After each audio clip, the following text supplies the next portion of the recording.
Hello friends, आज हम सुनेंगे ठाकुर का कुआं की कहानी। इस कहानी की शुरुआत एक अछूत जोड़े जोकू और गंगी से होती है। जोकू बहुत बीमार है और उसे प्यास लगी थी।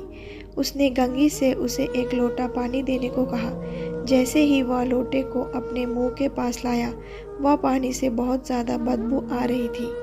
गंगी ने भी पुष्टि की पानी बदबूदार था और सुझाव दिया कि कुएं में कोई जानवर मर गया होगा।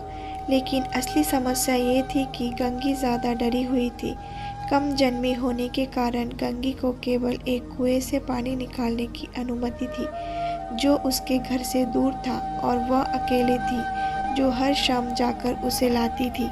पास के कुआं ठाकुर ऊंचा जात का था, जिसने उसे कभी भी अपने कुएं से पानी निकालने की अनुमति नहीं दी थी। गर्मी की चिलचिलाती दोपहर थी और जोकू की प्यास इस हद तक पहुंच गई थी कि वह अपनी प्यास बुझाने के लिए गंदा पानी पीने को भी तैयार था।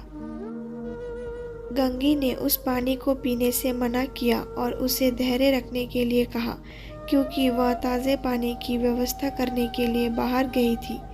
जोकू ने अपनी बीवी को ठाकुर के कुएं से पानी खींचते हुए पकड़े जाने पर मारपीट और गाली गलौज के बारे में भी चेतावनी दी। देर रात तक गंगी पानी लेने के लिए ठाकुर के घर के बाहर चोरों की तरह रेंगने का इंतजार कर रही थी। गंगी ने पूरे ठाकुर परिवार के सोने की प्रतीक्षा करते हुए उच्च जन्म वाली महिलाओं की बातचीत सुनी। वे शिकायत कर रही थी कि कैसे ये ठाकुर कभी पानी लेने नहीं आते और महिलाओं को दास के रूप में सारा काम करने का आदेश देते हैं। हालांकि गंगी को वहाँ इसका एहसास नहीं था। वह भी अपने परिवार के पुरुष के लिए पानी लाने के लिए एकमात्र व्यक्ति थी। जैसे ही महिला वहाँ से गई, गंगी पानी लाने के लिए ठाकुर के आंगन में रेंगते हुए घुसी।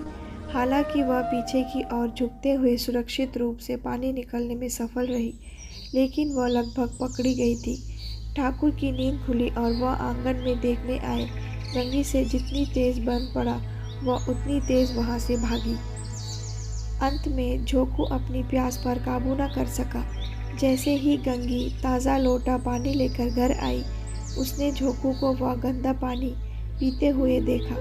गंगी को एहसास हुआ कि जोकू की प्यास ने उसके द्वारा किए गए सभी प्रयासों को हरा दिया है। अगर आपको ये कहानी अच्छी लगी तो मेरे चैनल को सब्सक्राइब करना ना भूलिए। धन्यवाद।